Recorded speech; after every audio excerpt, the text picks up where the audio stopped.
কক্সবাজারের নারীর শাক হয়ে গেছে আমাদের, নারীর শাক। এই যে নরসিংদীর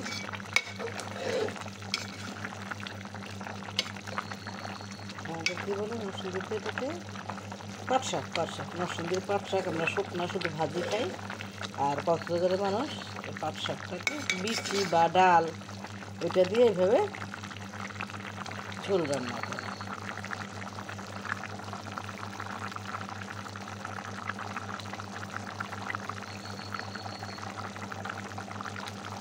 ঝোলটা তো এমনি সুস্বাদু, স্বাস্থ্যের জন্য ভালো।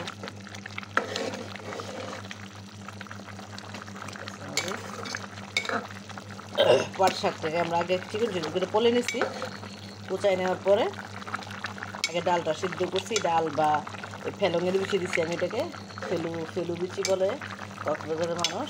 তো এটাকে আগে সিদ্ধ করে নিচ্ছি শুধু লবণ আর হলুদ দিয়ে। সিদ্ধ করার পরে শাকটা দিয়ে দিচ্ছি, শাকটা দেওয়ার পর আমরা কিছুক্ষণ পর